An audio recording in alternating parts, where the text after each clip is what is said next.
Tonight, we travel quietly, not to the glittering courts of emperors or the thunder of famous battles, at least not yet, but to a small wooden house standing beside a flooded rice field in medieval Japan. Imagine the air is cool and faintly damp. Mist hangs low over narrow paddies. The mountains beyond the village sit in soft blue silhouettes, layered like folded paper screens. Somewhere, a wooden water wheel turns with steady patience. A rooster calls once, then again. And before the sun has fully risen, your day has already begun. This is not the Japan of polished armor and dramatic sword duels that later legends would celebrate.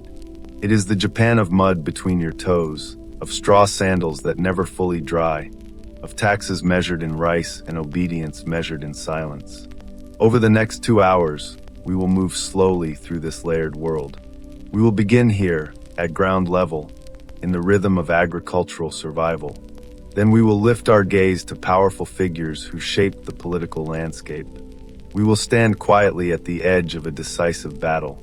We will explore the lingering mystery of lost clans. We will sit before small shrines and trace the quiet rituals that shaped belief. We will examine systems of trade and obligation. We will look at social hierarchies that defined every interaction.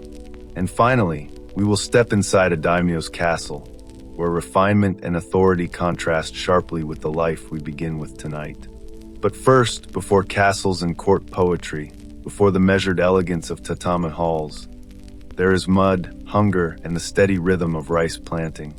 Let us begin. You wake before the light. There is no clock, no bell tower striking the hour. Your body rises because it must, because the rice does not wait. The interior of your home is dim, lit only by the faint gray of dawn filtering through thin paper screens. The house is built of wood, simple beams, packed earth floor, a roof that sighs softly when the wind presses against it. In winter, drafts slip through small gaps. In summer, insects hum persistently in the dark. You sleep on a thin mat of woven straw. It smells faintly sweet, but also carries the lingering scent of smoke. The hearth at the center of the room never truly cools. It is your source of warmth, your place to cook, and the quiet heart of the household. Outside, the village is already stirring. Medieval Japan, particularly during the late Muromachi and early Edo periods, was overwhelmingly rural. Perhaps 80 to 90% of the population were peasants, farmers, laborers bound to land that they did not own, but were obligated to cultivate. You are one of them. Step outside. The ground is cool beneath your straw sandals. The morning mist clings low over the rice paddies. These fields are not dry farmland. They are carefully flooded plots, reflecting the pale sky like fragments of broken mirror. Before planting season, the paddies must be prepared. Irrigation channels must be cleared of debris. Embankments must be repaired. Water levels must be carefully controlled. Too much, and the young shoots drown. Too little, and they wither. And so your day begins ankle-deep in cold, silted water. The mud presses between your toes. Leeches sometimes cling unnoticed. Your back bends forward for hours at a time as you transplant fragile green seedlings, each one placed by hand into the soft earth below the water's surface. There is no mechanization, no protective gloves, just repetition. Imagine yourself here, bent over in a line with your neighbors. No one speaks much. Conversation wastes breath. The rhythm is steady: step, press, plant. Step, press, plant. This is not dramatic hardship. It is quiet, constant strain. By mid-morning, your shoulders ache. Your calves tremble slightly from balancing in unstable mud. The sun climbs higher, and the mist burns away, replaced by humidity that wraps around you like a damp cloak. Rice is life. It is food, yes, but it is also tax, obligation, currency, status. Under feudal systems that would later be consolidated by leaders like Tokugawa Ieyasu, peasants were required to deliver a significant portion of their rice harvest to their local daimyo. In some periods, taxes could approach 40 to 50% of production. This means that even in a good year, your household lives on the edge of sufficiency. And in a bad year, when rains come too heavily, or not at all, the margin disappears entirely. Seasonal hunger was not uncommon. There are records of villages surviving on millet, wild greens, bark powders, or thin rice gruel when stores ran low. Famine did not always arrive as a sudden catastrophe. Often it came gradually, as meals became smaller, thinner, quieter. Inside your home, the typical meal is simple. Steamed rice, if available in sufficient quantity. Barley mixed in during lean times. Pickled vegetables. Occasionally miso soup with small bits of radish or tofu. Fish if you live near water and have time to catch it, but time is a luxury. Protein is rare. Meat consumption was limited both by Buddhist influence and by practicality. Livestock required resources peasants could not spare. Your clothing is functional. Hemp or rough cotton garments, patched carefully when worn. Straw rain capes for storms. A conical hat to shield from the sun. You own little. Most objects in your home are wooden, ceramic, or woven. A few bowls. A ladle. A hoe. A sickle. Everything must be maintained. Repaired. Reused. But physical labor is only part of what might exhaust you. There is also obligation. Village life is communal and tightly regulated. Irrigation systems require coordination. Taxes are often assessed collectively. If one household fails to meet its quota, the burden may fall upon neighbors. This fosters cooperation, but also quiet pressure. You cannot simply decide to leave. Movement between domains is restricted. Social mobility is minimal. You are classified as a peasant, and that classification shapes your world. Above you stand the samurai class. Though not all samurai are wealthy, they hold authority. They collect taxes. They enforce order. They carry swords, which you are forbidden to wear. The hierarchy is visible in posture, in clothing, in language. You bow deeply. You lower your eyes. Imagine yourself carrying sacks of rice to the local storehouse as tax payment. The weight presses into your shoulders. You know that what remains for your family must stretch through winter. You know that failure is not easily forgiven. Yet the rhythm of life continues. Summer brings relentless work, planting, weeding, repairing. Autumn brings harvest, a brief season of visible reward. The paddies turn golden, and for a moment, there is beauty in abundance. Neighbors work side by side cutting stalks, binding them, hanging them to dry. The air smells sweet and dry. Cicadas drone. The mountains stand quietly in the distance. But even harvest does not rest. Rice must be threshed, stored, measured. Winter, then, arrives not as dramatic snowstorms alone, but as isolation. Fields lie dormant beneath frost. Work shifts indoors, repairing tools, weaving, tending small gardens. Food stores must last. Firewood must be rationed. The house grows colder at night, the wind slipping through wooden seams. Imagine yourself sitting near the hearth, the light flickering softly against wooden beams darkened by years of smoke. Outside, the village is hushed beneath snow. There is a stillness that feels almost peaceful. And yet, beneath that stillness, there is constant calculation. How much rice remains? How much firewood? Will spring arrive gently or late? You would not last a day here, perhaps not because of a single dramatic hardship, but because of accumulation. The bending, the lifting, the repetition, the uncertainty, the quiet awareness that your life is bound to weather, to harvest, to systems of authority far beyond your control. And yet, there is also resilience. Peasant villages developed strong communal bonds. Seasonal festivals marked planting and harvest. Small shrines stood at the edge of fields, where offerings were made to local kami, spirits believed to inhabit natural spaces. Children played along irrigation ditches. Elderly villagers passed down oral traditions. Life was not joyless. It was structured, constrained, rhythmic. The rhythm of their lives was inseparable from the land. And it is here, in this rhythm, muddy, repetitive, grounded, that medieval Japan truly begins. But beyond the paddies, beyond the quiet obedience of villages, powerful currents were reshaping the country. Alliances were forming.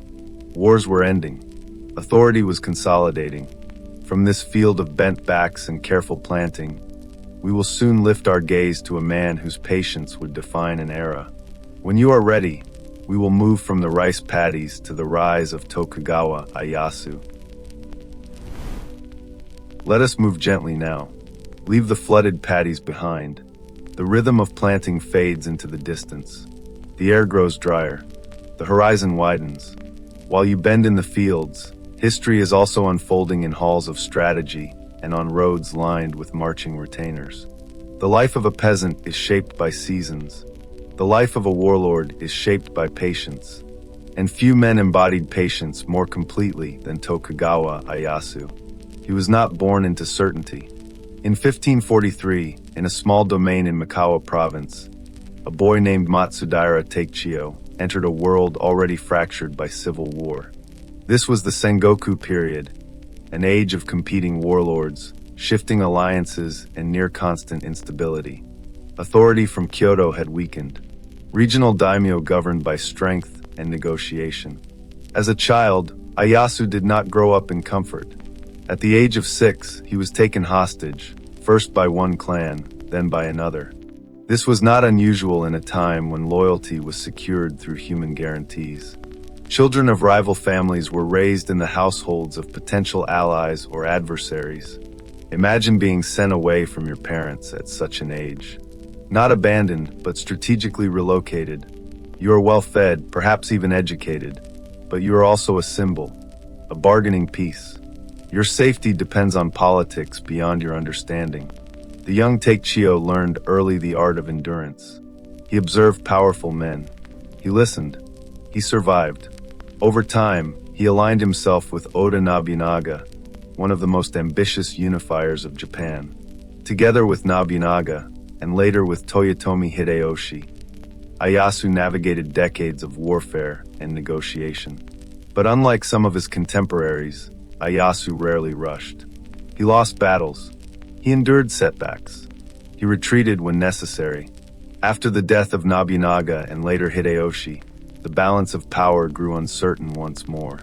Many daimyo maneuvered openly for supremacy. Ieyasu maneuvered quietly.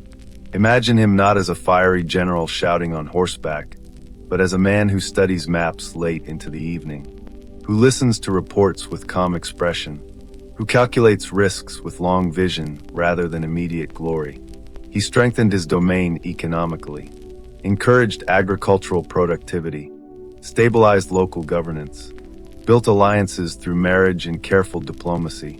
In contrast to the exhausting instability of the Sengoku years, Ieyasu offered something many longed for: predictability. Yet predictability required consolidation.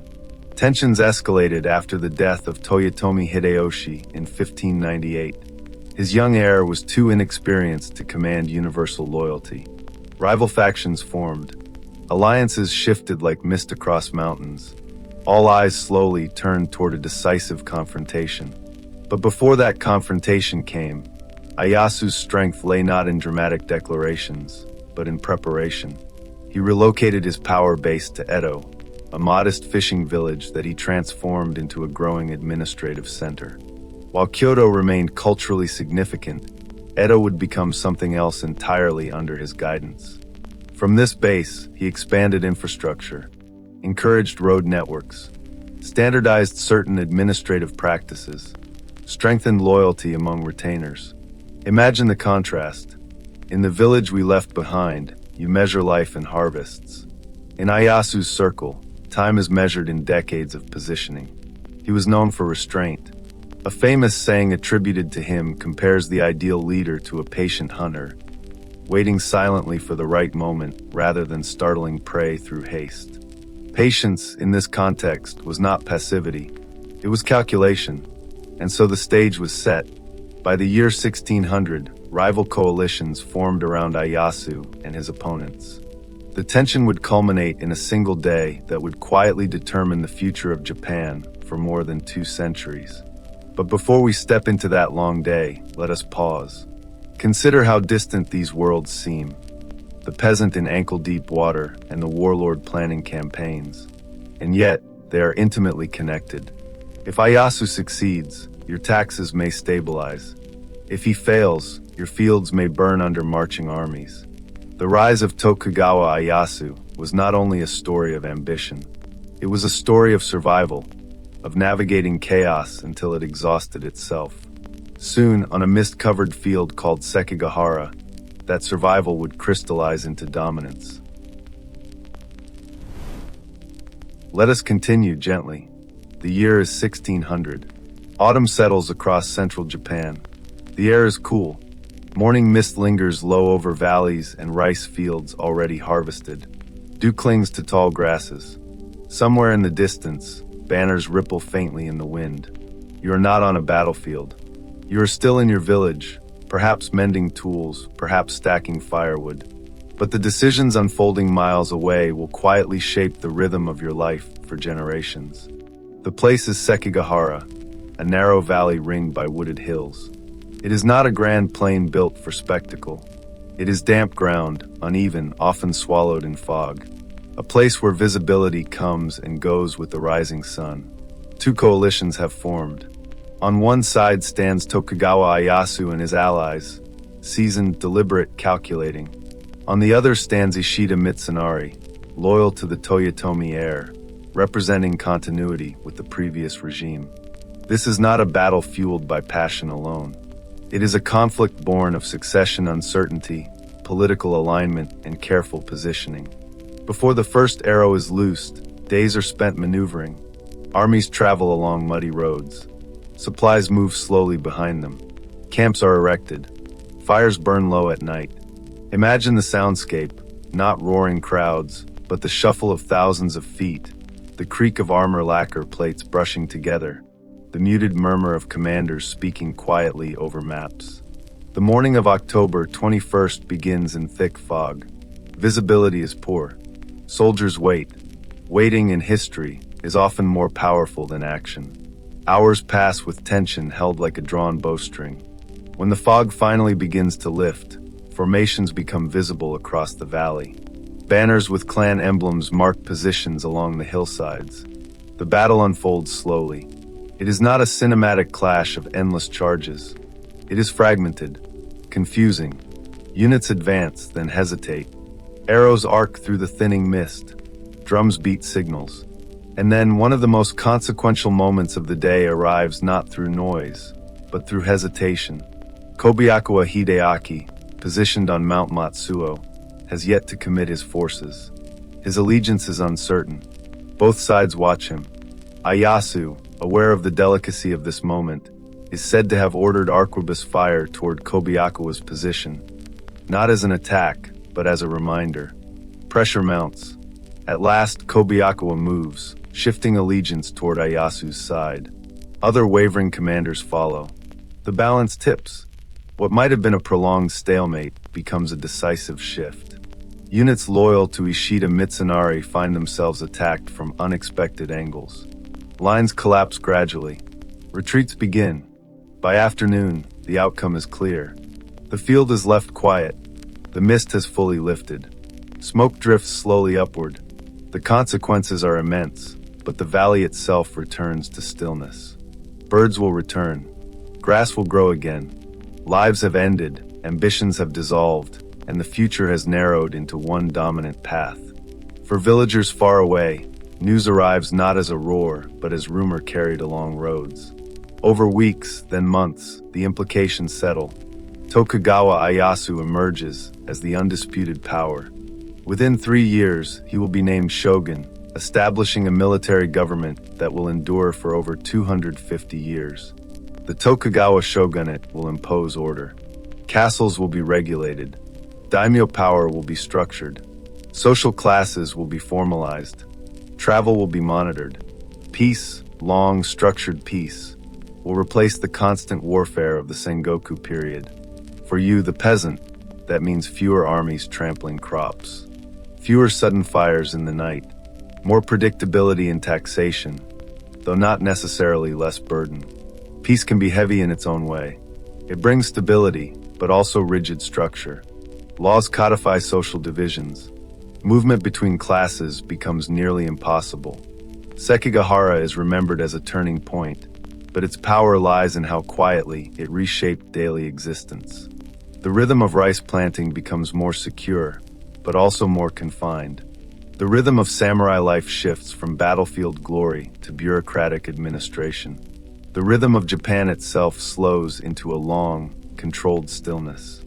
And as political storms settle, another kind of mystery lingers in the cultural memory. One tied not to decisive victories, but to whispered legends of a defeated clan who may not have entirely vanished.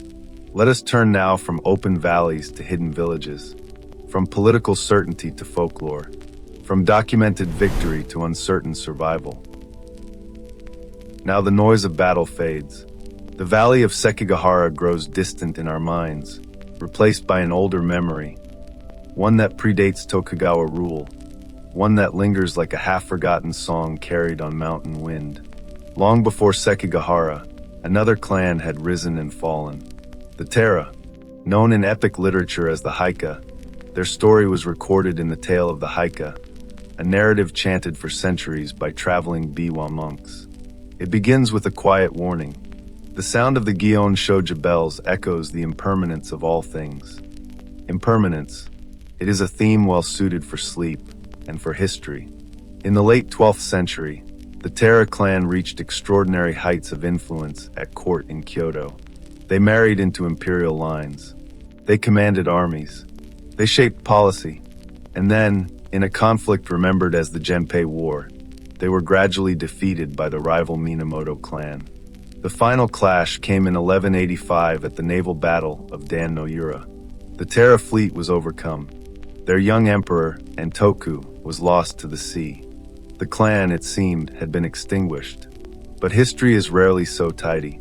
Across Japan, particularly in remote mountain regions and hidden coastal villages, stories persist of Taira survivors, warriors and court attendants who escaped the final defeat and retreated into obscurity. These are the legends of the Ochudo, the defeated who fled. Imagine a small mountain village tucked deep within forested valleys. Mist hangs between cedar trunks. Thatched homes cluster around narrow paths. Streams run clear and cold. In such places, villagers sometimes claim descent from the Haika. Some point to unusual burial mounds. Some preserve heirlooms said to be clan relics. Some maintain distinctive rituals or songs believed to trace back centuries. The village of Shiba in Kyushu, for example, holds oral traditions of Taira warriors settling among its steep hills. In parts of Shikoku and the Kii Peninsula, similar stories endure. Are they true? Archaeology provides fragments, but rarely certainty. Burial sites attributed to Taira refugees have been excavated in some regions. Artifacts, pottery, weapons, domestic items suggest settlement continuity, yet none provide definitive proof of noble lineage. And perhaps that is the point. The Haika story occupies a space between history and memory. The Biwa Hoshi, blind lute priests, traveled from village to village reciting the tale in measured tones. Their chanting was slow, almost hypnotic. Listeners absorbed the rise and fall of the clan as moral reflection rather than spectacle. Power rises. Power falls. The world continues. For peasants in medieval Japan, such stories were not merely entertainment. They were reminders. No status is permanent. No suffering eternal. In some mountain communities, villagers maintained customs thought to be remnants of court culture. Subtle variations in festival garments, old dialect forms, or reverence for particular ancestral shrines. Modern historians approach these claims with caution. Folklore often reshapes itself over generations. Lineages are romanticized. Memory smooths rough edges. But whether literal descendants survived or not, the psychological truth remains. Defeated elites often dispersed into rural anonymity. Imagine a former courtier adjusting to mountain life. Hands once accustomed to silk now grip farming tools. Formal speech replaced by regional dialect. Elegance exchanged for endurance. It is not unlike the peasant's daily struggle, just from the opposite direction. The lost Haika mystery is gentle in its ambiguity. It invites contemplation rather than resolution. Archaeological surveys continue in remote regions. DNA studies occasionally spark headlines, yet certainty remains elusive. Wind moves through tall grass where battles once raged. Villages persist quietly in valleys. Stories survive longer than swords. And so the Haika endure, not as rulers, but as echoes. From political upheaval and whispered legends, we now shift to something more constant, less dramatic but deeply influential. Because while clans rose and fell, something steadier shaped daily life. Belief. The rituals performed at shrines, the quiet bow before ancestral tablets, the rhythm of festivals marking planting and harvest. Let us move gently into that sacred, ordinary space, from mystery to ritual.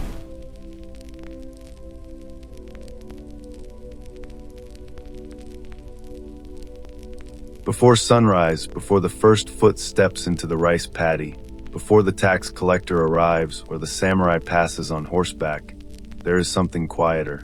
A bow, a breath, a whispered prayer. Imagine yourself standing at the edge of your village as morning mist curls low across the fields. A small Shinto shrine rests beneath towering cedar trees. Its wooden torii gate frames the pale light of dawn. The rope across its entrance is thick and rough beneath your fingers. You bow once, twice. You clap softly to call the attention of the kami, the spirits that dwell in wind, stone, river, and ancestor. This is not dramatic religion. It is not thunder and proclamation. It is routine. Shinto, the indigenous spiritual tradition of Japan, is woven into daily existence. It does not demand complex doctrine.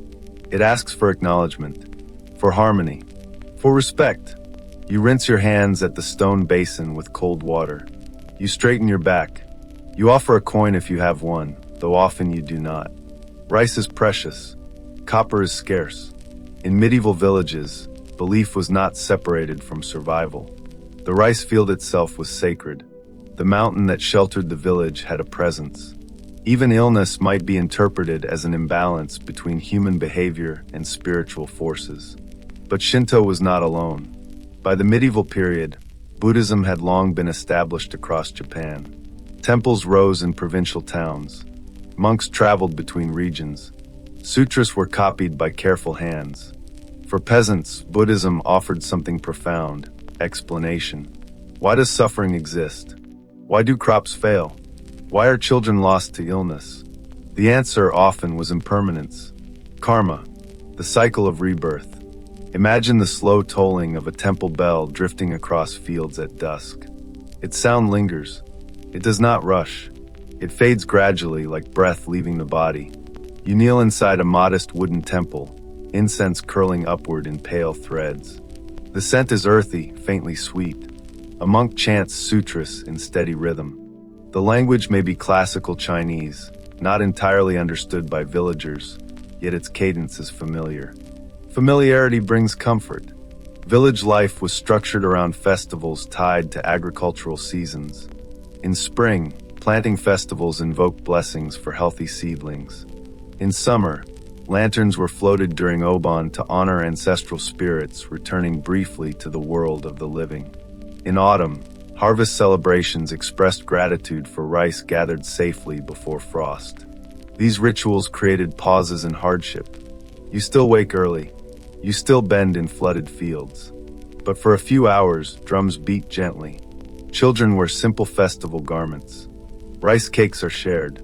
Stories are told beneath lantern light. Religion also structured morality. You are taught to honor parents, to respect hierarchy, to endure quietly. Confucian ethics, absorbed during earlier centuries, reinforced social obedience and filial duty. Harmony over rebellion. Even death had rhythm. When someone in your village passed away, the community gathered. Buddhist rites guided the spirit onward. Wooden memorial tablets were inscribed. Ancestors were remembered annually. Grief was not loud. It was ritualized. In your own home, a wooden structure with packed earth floor, you maintain a small altar shelf. Perhaps a simple talisman from the shrine. Perhaps a Buddhist scroll if your means allow. Each morning, you bow slightly before beginning work. Not because you expect miracles, but because ritual steadies the mind. The blend of Shinto reverence for nature and Buddhist contemplation of impermanence shaped how medieval Japanese peasants interpreted the world. Floods were not random chaos, they were imbalance. Famine was not solely misfortune, it was part of a larger cycle. Acceptance did not erase suffering, but it framed it. Imagine long winter evenings. Wind presses against the wooden shutters. Inside, you sit near a hearth. An elder recites portions of the Lotus Sutra. Children listen, half understanding, half drifting into sleep. The world feels large and mysterious, but it also feels ordered. Shrines stand where they have always stood. Bells ring at predictable hours. Festivals return each year. This continuity is perhaps the quiet strength of medieval belief systems. They provided structure in a life otherwise governed by weather and taxation. And yet, religion did not operate separately from politics. Temples held land. Monasteries wielded influence. Some even maintained armed retainers in earlier centuries. Spiritual authority intertwined with economic power, which brings us gently to the systems that underpinned everything you have experienced so far. Because while you plant rice with prayerful intention, that rice travels. It becomes currency. It feeds armies. It sustains castles. The rhythm of ritual flows into the rhythm of economy. And so from shrines and sutras, we now step into something less sacred but equally powerful. The rice economy and the systems that tied villages to distant cities. Let us move slowly from belief to structure. Rice is not only food, it is measurement, it is taxation, it is power. Imagine once more that you are standing in your village at harvest time. The paddies have shifted from soft green to heavy gold. Each stalk bends under the weight of grain. The air smells faintly sweet, dry and earthy. This is the moment everything depends upon. Your family cuts the rice carefully with small sickles. Bundles are tied and stacked upright to dry. Your hands are rough. Your shoulders ache. But beneath the fatigue lies calculation. How much will remain for you? Because rice is not simply divided among mouths at home. It is measured, assessed, and claimed. Officials record yields. Portions are allocated to your local lord. Quotas are expected. Shortfalls are not easily excused. In medieval Japan, and especially into the Tokugawa period, rice functioned as the backbone of the entire economy. Wealth was not counted primarily in coins, but in koku, a unit representing the amount of rice needed to feed one person for 1 year. A daimyo status was measured by how many koku his lands produced. A domain yielding 10,000 koku marked the minimum threshold for daimyo rank. The greater the yield, the greater the prestige. And so when you bend in muddy water in spring, you are not merely planting food. You are sustaining hierarchy. Imagine tax rice being packed into straw-wrapped bales. It is carried from your village to storage houses. From there, it travels to castle towns. Some rice is sold through brokers, converted into coin to fund administrative expenses. The system is precise, recorded, structured. In cities like Osaka, rice brokers emerged as powerful financial intermediaries. They stored grain, issued paper receipts, and gradually developed early forms of credit systems. Rice became abstract, numbers written on ledgers, promises backed by harvests you would never see. You remain in your village, but your labor flows outward. And then there is the Sankenkotai system. If rice is the bloodstream, Sankenkotai is the pulse. Instituted formally under the Tokugawa shogunate, this system required daimyo to alternate their residence between their home domains in Edo, the shogun's capital. 1 year in their lands, 1 year in the capital. Their wives and heirs, however, were required to remain in Edo permanently, subtle hostages ensuring loyalty. Imagine the quiet logistics of such a system. Each year, processions moved along carefully maintained roads. Daimyo traveled with retainers, attendants, porters, and supplies. Armor gleamed. Banners fluttered gently. Horses stepped rhythmically along stone paths. Villagers paused their work to watch these processions pass. It is impressive, orderly, controlled, but it is also expensive. Maintaining 2 households, one in the domain, one in Edo, drained daimyo resources. Travel required accommodations at post stations. Roads had to be maintained, bridges repaired. This financial pressure was not accidental. The shogunate designed Sankin-kotai to keep regional lords occupied and financially constrained, reducing the likelihood of rebellion. Peace, in this case, was maintained not only by swords, but by budgets. Imagine the roads themselves, the Takedo stretching between Kyoto and Edo. Travelers rest at way stations. Merchants sell simple meals. Pilgrims move slowly along the same paths once used by armed convoys. Commerce grows around obligation. As daimyo spend heavily in Edo, on housing, retainers, gifts, refined goods, urban economies expand. Artisans thrive. Merchants accumulate quiet influence, even though their social status remains officially low. The irony deepens. You, a peasant bound to land and rice quotas, sustain a structure that enriches merchants who lack political rank yet command increasing wealth. Rice flows upward. Money circulates sideways. Authority remains rigid. Imagine storehouses filled with neatly stacked bales. The scent of dried straw and grain lingers in the air. Clerks move carefully between piles, tallying quantities. There is something almost soothing about the repetition of measurement. Scoop, weigh, record, seal. The entire society rests upon this quiet arithmetic. But economic systems also produce tension. Poor harvests mean reduced income for daimyo. Reduced income means difficulty funding Sankin-kotai obligations. Some domains borrow heavily from merchants. Debt accumulates. And in villages, if harvests fail due to flood or pest, peasants still face quotas. Imagine a year of heavy rain. Rice plants rot before maturity. Officials still arrive. Voices remain measured. Records are kept. Sometimes relief is granted. Sometimes not. Occasional peasant uprisings occurred. Not chaotic revolutions, but desperate petitions. Villagers would gather, present grievances, request tax reduction. Often they were careful to frame complaints respectfully, invoking loyalty rather than rebellion, because the structure itself was not meant to be challenged openly. It was meant to endure, and endure it did. For over 2 centuries, Tokugawa peace, sometimes called Pax Tokugawa, was maintained through these economic rhythms. Roads, rice, rotation, record-keeping. The world beyond Japan shifted. European ships appeared offshore. Global trade networks expanded. Yet within the archipelago, rice remained king. You still wake before dawn. You still plant. You still harvest. And somewhere far away, in a castle town or in Edo itself, your labor becomes abstract numbers in a ledger, sustaining banners and bureaucrats. It is not dramatic. It is administrative. It is the quiet machinery of stability. And stability depends not only on economy, but on rules, on rank, on knowing exactly where you stand. Which brings us, gently, to the rigid structure that defines every interaction you have experienced so far. The hierarchy that determines who bows first, who carries swords, who tills soil. Let us now step into that carefully ordered world.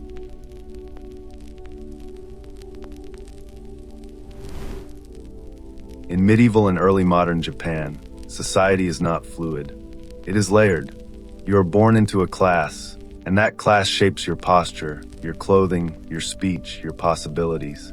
At the top stands the emperor, symbolic, distant, residing in Kyoto. His presence is sacred, but his political power during much of the Tokugawa period is limited. Above everyday governance stands the shogun, the military ruler, seated in Edo. Authority flows downward from him. Below the shogun are daimyo. Below daimyo are samurai retainers. And then beneath the warrior class come the commoners. Peasants, artisans, merchants. You belong to the peasantry. You produce food. Officially, this gives you higher status than merchants, who are seen as profiting from others' labor. Yet in daily life, merchants often accumulate more wealth than farmers. Hierarchy does not always reflect economic reality. Imagine walking into a village meeting. If a samurai enters, you bow deeply. You do not make direct eye contact unless invited. You speak respectfully. Your body language communicates position before words do. Samurai alone carry two swords, the daimyo, long and short blades worn together. This visible symbol marks them unmistakably.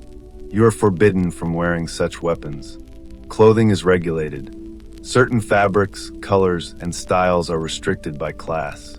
Even architecture reflects rank. Roof styles differ. Decorative elements signal status. Law is similarly structured. Samurai are subject to different codes than peasants. Disputes among villagers are often handled locally. More serious matters escalate upward. Punishments can be severe, but they are formalized. The system values order above all. Confucian philosophy reinforces this structure. Loyalty to Lord. Filial piety. Harmony through obedience. Imagine daily routines shaped by rank. A samurai practices swordsmanship in a courtyard. You transplant seedlings in mud. An artisan shapes lacquerware in a town workshop. A merchant calculates trade accounts behind sliding paper doors. Each role is defined. Movement between classes is rare. This rigidity contributes to peace. When everyone knows their place, fewer conflicts erupt over ambition. But it also creates quiet frustration. A brilliant merchant remains socially inferior to a poor samurai. A peasant with strategic mind cannot become a warrior. You inherit your life. And yet within this rigidity, there is subtle negotiation. Merchants lend money to indebted samurai. Daimyo depend on productive villages. Peasants sometimes petition for tax relief. The hierarchy is firm, but not entirely unchanging. Still, for you in the village, the awareness of structure is constant. When taxes are collected, it is not personal. It is systemic. When orders arrive, they are not suggestions. They are expectations. There is a certain calm and predictability. The system does not fluctuate wildly year to year. Stability becomes its own kind of comfort, even when it limits possibility. And at the top of this layered structure stand the daimyo and their households. Men who command lands measured in thousands of koku, who reside behind stone walls, who walk polished floors instead of muddy fields. Let us now move upward, slowly, into that contrasting world, where rice arrives already polished, where armor rests on lacquered stands, where refinement replaces survival. Imagine leaving your village. The road widens as you approach a castle town. Stone walls rise gradually from the earth, angled carefully to resist assault. Moats reflect pale sky. Wooden gates stand tall, guarded but calm. Inside the castle complex, everything feels controlled. Tatami mats line floors in neat geometry. The scent of straw and polished wood replaces the damp earth of rice fields. Sliding paper doors diffuse sunlight into soft rectangles. You are no longer ankle-deep in water. You walk upon woven surfaces. The daimyo's residence is not chaotic luxury. It is disciplined elegance. Armor stands displayed in alcoves, lacquered plates gleaming softly in candlelight. Helmets with curved crests rest like sculptures. Swords are maintained carefully, more symbols of authority than instruments of frequent use during long peace. Servants move quietly. Meals are prepared with aesthetic consideration. Rice shaped precisely, fish arranged delicately, pickled vegetables placed with intention. Contrast this with your own coarse bowls of plain rice porridge.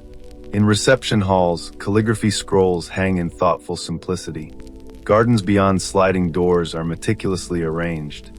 Rocks positioned to evoke mountains, raked gravel suggesting flowing water. Nothing is accidental. Time here moves differently. A daimyo reviews reports from administrators, rice yields, road maintenance, merchant activity, samurai stipends. He participates in tea ceremonies, slow, deliberate rituals emphasizing humility and awareness. Bow, turn bowl, sip, reflect. These ceremonies are not indulgent extravagance. They are cultural refinement, expressions of control and discipline. Children of the household study poetry. Brushstrokes on paper mirror careful training. Education is structured. Tutors instruct in Confucian classics and martial etiquette. Meanwhile, Wives and female attendants oversee domestic management, textiles, ceremonies, alliances formed through marriage. The castle is a microcosm of hierarchy. Guards stationed at gates, chamberlains coordinating schedules, messengers arriving with sealed documents. Outside the walls, merchants thrive in town streets that grew precisely because of the castle's presence. Inns, bathhouses, and shops cluster nearby, feeding off administrative gravity. Yet even here, peace is carefully maintained. The daimyo participates in Sankin Kotai, traveling to Edo when required. His wealth is visible, but so is his obligation. And beneath the refined stillness lies awareness. Power depends on balance. Too much ambition invites suspicion. Too little discipline invites decline. Imagine evening inside the castle. Lantern light flickers against polished beams. Conversations are hushed. The distant sound of a flute drifts across the garden. There is comfort here. Warmth, security, food in abundance. Yet this comfort exists because somewhere, in distant villages, peasants rise before dawn and plant rice. Your life and this life are connected. One is visible, the other foundational. The contrast is not chaotic. It is structured.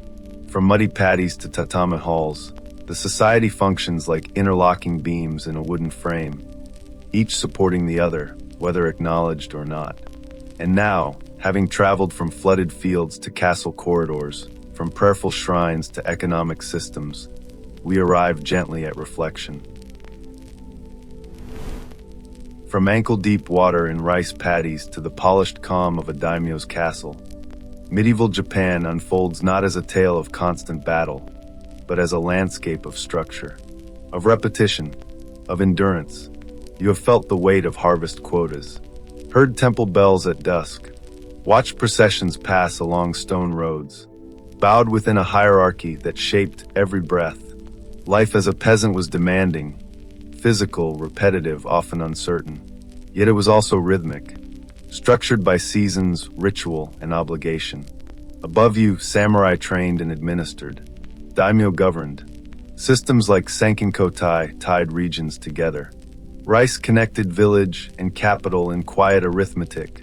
And within shrines and temples, people search for meaning, not in spectacle, but in routine. Perhaps that is the enduring thread. History is often told through battles and heroes, but most lives were lived in steady repetition. Planting, harvesting, bowing, walking. And now, as you rest in your own time, warm, sheltered, free from rice quotas and feudal hierarchy, you might notice the contrast. The quiet comfort of your surroundings, the steady rhythm of your breath, the absence of obligation at dawn. Let that contrast settle gently. From muddy fields to candlelit castles, the past was structured, demanding, and enduring. And now you can simply rest.